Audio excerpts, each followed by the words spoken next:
देश में पढ़े लिखे लोग क्यों हैं बेरोजगार? क्या शिक्षा में है कमी या देश में काम की है कमी? बेरोजगारी दर बढ़ने के पीछे जिम्मेदार कौन? ये तमाम सवाल विपक्ष पूछ रहा है और मोदी सरकार इसके जवाब नहीं दे पा रही है।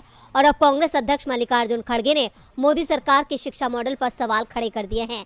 देश की शिक्षा व्यवस्था पर जारी एक रिपोर्ट का हवाला देते हुए मल्लिकार्जुन खड़गे ने कहा कि देश के ग्रामीण स्कूलों में कक्षा 3 के बच्चों की पढ़ने की क्षमता में जबरदस्त गिरावट देखी गई है।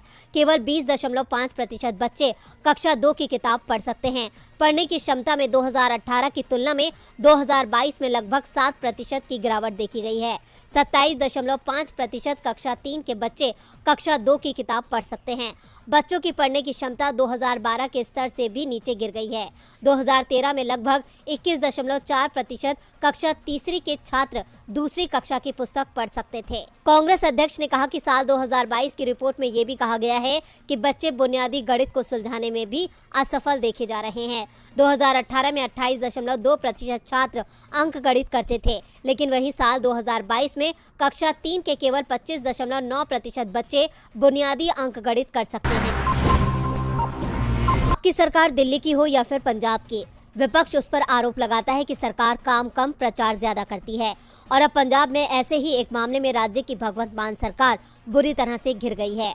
दरअसल पिछले साल 15 अगस्त को सीएम भगवंत मान ने 75 मोहल्ला क्लिनिक खोलने का ऐलान किया था और ये काम स्वास्थ्य सचिव, परिवार कल्याण और वित्त आयुक्त के पद पर तैनात अजय शर्मा की देखरेख में होना था।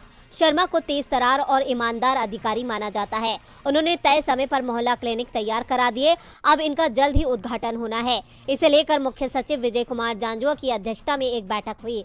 बैठक में मोहल्ला क्लिनिक के प्रचार के लिए 30 करोड़ रुपए जारी करने का प्रस्ताव रखा गया और ये प्रचार तमिलनाडु में होना था, लेकिन अजय शर्मा ने इसका विरोध किया। शर्मा ने कहा कि 75 मोहल्ला क्लिनिक के निर्माण में 10 करोड़ रुपए का खर्चा आया। ऐसे में 30 करोड़ रुपए प्रचार में और वो भी तमिलनाडु में करने का कारण वो साबित नहीं कर पाएंगे। तमिलनाडु के लोगों को इस मोहल्ला क्लिनिक से कोई फायदा नहीं होना है। अगर प्रचार पंजाब में किया जाना है तो वो बजट को स्वीकृति देने को तैयार हैं, लेकिन दक्षिण के राज्य में प्रचार हो रहा है, इसलिए वो 30 करोड़ रुपए प्रचार में खर्च नहीं करेंगे। लेकिन अजय शर्मा का ये विरोध उन पर भारी पड़ गया, क्योंकि मीटिंग समाप्त कर जब वो घर पहुंचे, लेकिन उससे पहले उनके ट्रांसफर का आदेश घर पहुंच गया। उनसे दोनों विभाग वापस ले लिए गए। अब उनके पास कोई विभाग नहीं है। विकास प्रताप को वित्त आयुक्त का प्रभार सौंपा गया है, जबकि वीके मीणा को स्वास्थ्य विभाग का प्रभारी बनाया गया है।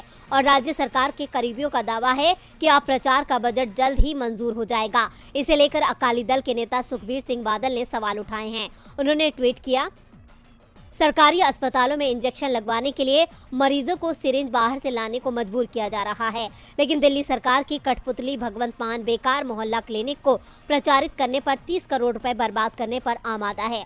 अगर कोई अधिकारी फिजूल खर्ची का विरोध करता है तो उसे बाहर कर दिया जाता है। बड़ी शर्म की बात।